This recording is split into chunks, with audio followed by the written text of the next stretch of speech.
their interest and participation in other areas of their life besides school and their sport helped them be better when they played their sport, because they're able to bring those experiences from those other communities, those other things to their sport and to their team dynamic that actually help them feel better about what they can contribute. So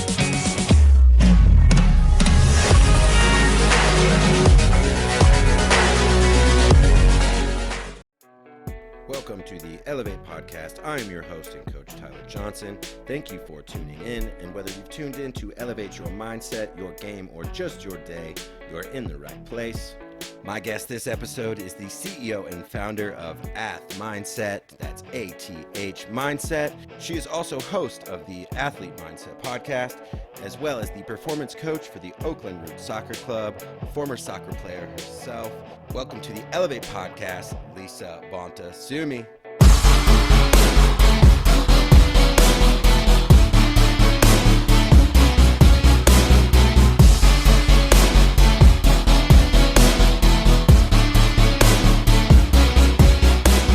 thank you for having me. This is going to be fun. Yeah, well, wanted to start off at first and share a little bit and learn a little bit about ATH Mindset, Ath Mindset. Tell us about it. Yes, Ath Mindset. So Ath Mindset was birthed out of the visibility and the platform I have as the mental health and performance coach at the Oakland Roots. I've gotten surprisingly a lot of just attention from that role. As we know, it's something unique and newish in the sports industry.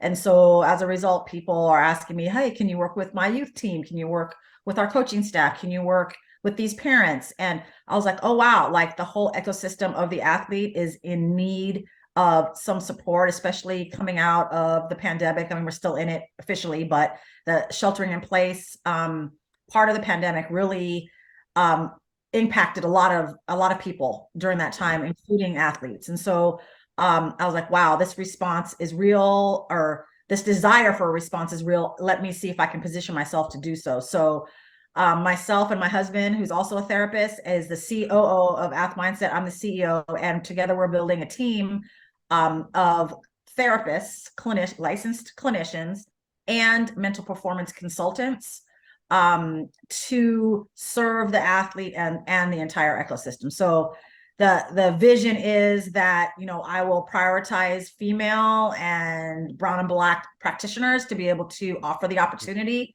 for athletes who fit that demographic to work with someone who looks like them, and to develop these up and coming practitioners through the support of our infrastructure and supervision and consultation, and help them do the work that they're passionate about and want to do. Talk about, I think most people don't realize the lack of practitioners that are Black and brown when it comes to therapy, psychology, a lot of things, and what that creates. Can you talk about that for just a minute? Yeah, I think that, if we're going to go down that road, that our systems of education are created and grounded in the white supremacy, and it's hard to access those structures fully, like standardized testing, the access and resources for Black and brown people to get their education, to take it to the next level, to be taken seriously as a profession. And that's a no-brainer for me. And I want to be able to highlight these communities and these communities of people to be able to be in their profession and be able to do the work that they want to do, and not have a barrier there for them to access and serve the populations that they want to serve. So yeah, love it. What originally led you down this career path into kind of the mental performance psychology world? Yeah, so it's an interesting story. So I've been a therapist for over 20 years, and growing up, though, I was an athlete, and I had a really, really tough time exiting the sport. I played soccer from age 7 to 17, and then dealt with an injury that ended up being an injury that I couldn't come back from. My family didn't have the wherewithal or resources to support me in my recovery physically or mentally. And I ended up not being able to play in college. That was my hope and was on my way, but then entered college without the built-in support system of a team. Like my sisters on my team from age 7, my coaches as mentors, like they were already built in and like given to me. I didn't have the skills or needed to utilize them to build that kind of community around me. So I entered into college not knowing how to navigate my social life, navigate what is my life going to be now without soccer. Like I was only a student and athlete. And so half of me is gone. How do I like survive an already stressful environment? Any college student going into college for the first time is already a huge stressor and a huge adjustment that a lot of our young people don't have the tools and skills to navigate that transition or even know they need them. So I entered into that time lost. So for about two and a half years, I was in a real dark place. I was involved with a lot of dangerous behaviors, made wrong choices until I found a new community. And so that was better. So it was so painful, though, I put that to the side. So fast forward again, I'm a therapist, doing my life, having fun with it, loving it. And then my daughter starts to become this amazing high performing softball player, a sport that she found on her own, a sport that me and my husband knew nothing about. But now I think I know just as much about softball as I do about soccer, if not more, and helping through her process of development in the sport. And so she dealt with lack of belief, performance anxiety, like if I suck on the field, then I suck as a person, kind of thinking. Yeah. And so me and my husband were like, oh, we can probably help her with some of that sort of reshaping her thoughts, and thus her how she feels about herself, and thus then how she behaves on the field. So we helped her, and I was like, yo, like this is cool. Like I love working in this way. Then I started working with her team and then her organization, and then went back to school to supplement my clinical experience and degree with the mental performance side. So that's kind of how it all happened. So basically inspired by my daughter. Love it. You touched on identity. I think that's an important thing because I think I, brought it up on a few past episodes. I struggled about 3 years into my professional career after college athletics, like big time. Getting diagnosed with depression and anxiety at that point, feeling lost without a team, without a coach. What are some things that, student athletes and coaches can do to encourage a more healthy relationship and separate their performance from some of their identity? Yeah, I think it's important. Like the mantra I like to use is your sport is what you do, not what you are.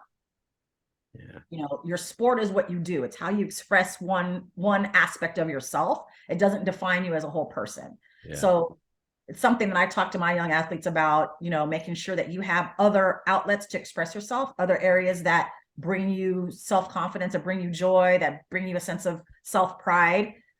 If we put all our eggs in one basket and then that basket breaks and all the eggs fall out, like it's tough to manage when you don't have another basket to look for. So like having multiple identities, like if that's playing an instrument or volunteering or mentoring or anything of the sort that lets you be you in other areas. I actually did a podcast interview myself with two collegiate soccer players who said that actually their interest and participation in other areas of their life besides school and their sport helped them be better when they played their sport, because they're able to bring those experiences from those other communities, those other things to their sport and to their team dynamic that actually help them feel better about what they can contribute. So I think that's so important. And I think expanding, helps us grow. Right. And I think that I kind of call it sometimes cross confidence, because you go into these things where maybe you're a novice at musically art, it's not sport. And just like you said, this confidence or new life kind of is created from this thing that isn't maybe your main thing. Can you talk about one, kind of how that confidence effect can happen, and then two, other ways that young athletes can build confidence in a healthy way? Yeah, no, I love the question, because a lot of people don't realize that confidence can be developed. That, a lot of our young folks feel like, oh, I don't really have that fire. I really wasn't born that way. Or like, that's not how we are in our family. And that like, Okay, like that might be your personality or your disposition, but just because you're not born with a level of confidence doesn't mean you can't develop it. So confidence is a mental skill, and there are tools, mental tools that we can train on and practice that can help develop those mental skills. Like confidence is one, motivation, being able to regulate your emotions, those are all skills. And so with confidence, the tools that I really like to work on with my athletes are self-talk, making sure that what you are allowing to seep into your brain and your existence is positive. Yeah. Because when it's positive, then you're going to feel positive and then you're going to behave as a result of that positivity, right? So catching like, oh God, I suck today. Like, okay, I'm catching it, I'm noticing it. Let me pivot. I'm doing the best I can right now, and I'm going to keep fighting and I'm going to keep trying and I'm going to keep staying present. That's what I'm going to do right now. And then your brain's going to move in that direction and be in that area. Our brain is archaic, it's reptilian, it wants to go to the negative, it wants to make sure we're scanning for all the potential danger signs in our life, because as cavemen, that's what we had to do. Yep. Hopefully we're now evolved and our brain isn't as it, but it wants to be optimized though. If we train it, it'll optimize to what we're training it in. If we train it in positivity, affirming messages, positive self-talk, that will help in the growing of the self-confidence as a skill. That's one tool. Another one, how do you feel when they talk about, I've heard name it to frame it?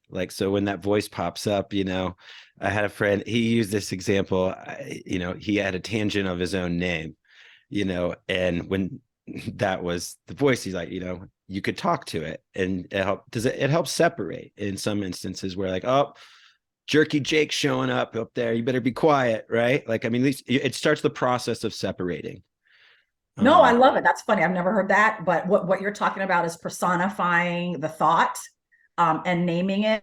We can do that in a lot of different areas. We do that even with our injury. I've learned about that through some of my colleagues around the sort of psychology of injury. We can name it this isn't my bad shoulder, and so we're judging, and it's but this is Nancy over here, and if Nancy is misbehaving right now, let's get her back on track. Or oh, that voice right there, that's Timothy. He's bugging me right now. Let's talk back to Timothy and get back to where we're supposed to be. Don't let these Nancy's and Timothy's take you off track of where you want to be. Yeah. I'm glad you brought up self-talk, because I think it's so important. So I love asking kids, if you talk to your friends like you talk to yourself, would they still be your friends? Right. And I think you're oh, we are, we can be so overly critical. Again, with this archaic brain, it's so easy to do. Talk about confidence, and kind of how you got into working with teams and athletes a bit more. Is there a mental skill that you love teaching, or that you find a lot of your athletes that maybe there's a lot of aha moments around, maybe a couple of weeks later after they learn it, that kind of gets you jazzed up to teach people? Totally. I mean, I think whatever the mental skill, so let's say whatever their scenario is and whatever mental skill that they can develop to help with that scenario is what I get excited about, because each athlete's different. Yeah. And if we can identify what's the area that you feel that you're lacking in, or hearing them tell their story a little bit, and then I can be oh, that sounds like motivation, or that sounds like confidence, or it sounds like you don't know how to calm yourself in a certain scenario. Me learning and having them share their story and share some of their lived experience, and I can say oh, I have some ideas about how you can feel better about that aspect of your sport. And so let's say if we move on to motivation as a skill, then I can teach them some of the tools to help develop that skill. And imagery and goal setting are some of my favorite ones. Goal setting, because let's say a goalie says, I want to, have a clean sheet, so not have any goals against me in this game. Okay, but you have to remember that has not everything to do with you. You're not fully in control of that goal. That's an outcome goal that you might have for a couple games this next game, but what are you going to do in your position? How are you going to prepare to help make that most successful, knowing that there's so many aspects that are not in your control? Or maybe breaking it down to a process goal. I am going to do these many, I'm going to rehearse saving the ball, diving to the right side 50 times at the end of training session. this week for the upcoming game. So that's a process goal that's measurable, that you can check off when you do it. It's fully in your control. And that builds that motivation and the confidence actually to like, be like, oh, I'm in charge of this. I have some agency. I can do this. And then hopefully, everybody else on the team is doing their part and setting their process goals to also contribute to that. Yeah. So that's a really important one. Making sure that the goal you're setting is something that you're fully in control of, and that's realistic and measurable and something that you can check off. And when you check it off, the brain likes that. Yeah. So being able to set those goals, check them off. Get some dopamine and check it off the box. Dopamine, exactly. Right. And that's just like, it's that you can deal yourself the good stuff. Exactly. You touched on it, being a sports parent. A lot of youth ecosystems can be chaotic, often when asked about, attributed to our parents. What are some things that parents maybe sometimes get lost on, and maybe to follow up, things that they can do to best support their child wherever they're at in their kind of athletic journey? Mm-hmm. I mean, I think the first part of the answer to that question is the parents having a self-awareness of who they are in relation to their kid in their sport. When you say a certain something or encourage a certain something or poo-poo a certain something, where is that coming from? Is that coming from what you are vibing from your kid, or is that something from yourself? Like, I find that a lot of parents, without them even realizing it, so that's where the self-awareness come in, are living vicariously through their kid. Like, I never made it to such and such level, but I'll be damned that my child won't. And so like, I'm going to do everything I can to get them there, without asking the child, like, is this what you want to do? Like, are you prepared for this? Are you preparing for this level and this type of competition or this type of participation? Like, are you good? And like, just having our kid guide us. Yeah. I think that's because our kids, they feel a lot of pressure, even the verbal and nonverbal pressure that gives them anxiety. They don't want to let anybody down. They want to impress their parents, and they won't speak up about it. They want to just do what they're told and like go out there and like make them proud. So we have to be really, really sensitive and conscientious and aware about what's going on with the kid and how to best support them being who they want to be in it. Because I tell my kid all the time, she wants to play college softball. I'm like, this is reality. It's not all fun and games, girl. Yeah. There are times when you're going to be getting up at 5 a.m. to do weights and like train 2 a day and like get home at 8 and not have eaten and still have to do your homework. Like, you ready for that? Like, a lot of parents need to know what the reality of it is. This isn't about just like the big dollar, like scholarship and NIL deal or blah, blah, like preparing themselves and their kid for the realities of what it is. That's, my dad joked when I was fortunate to get a football scholarship. People would say, hey, your kid got a free ride. And he said, I got the free ride. He's working his ass off. And I think that it only gets harder. And I think that's, the harder and you get further from your support system. And I think that is also a big stat out there that, 1 out of 5 kids that do give up their scholarship, it's because they're too far from home. Yeah. It's the support system that's absent. And so I think, again, importance of creating these skills so that we can support ourselves better. Exactly. And learn how to create a new support system elsewhere, to be able to not feel alone. Because that's what happened with me in college when I was in that dark spot. My work study boss became my mom away from home. And then she invited me into her family and her community. And so I felt like a part of something again. So if it's not with us when we go, like, how do we create it or find it before we even get there? Yeah. Most definitely. One of the things I wanted to ask you too, another former guest of mine, we're having a conversation around the saying, how you do anything is how you do everything. And we were talking about how it's a little bit outdated, lacks a lot of evidence in the real world. And, we were challenged by 1 or 2 other people in this, but the thing I kind of take from that is also this idea of, wanted to hear your opinion on that, is how you do anything, how you do everything. And, the other thing we talked about was context does matter in our world.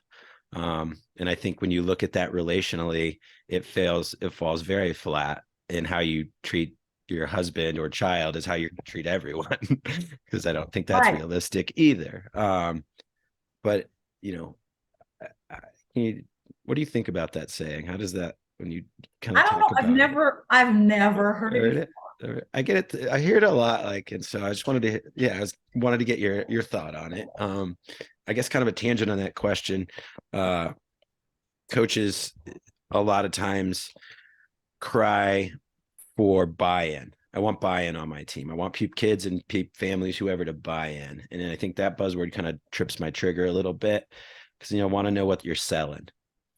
And you talked about creating that community and that culture, but how can coaches create cultures where instead of trying to offer to sell something for buy-in, that they're giving their athletes and people in the program equity to create what they're being a part of? Exactly, exactly. Right. I love that. Like if you're asking for buy-in, that means you're selling something and it's already been created and manufactured.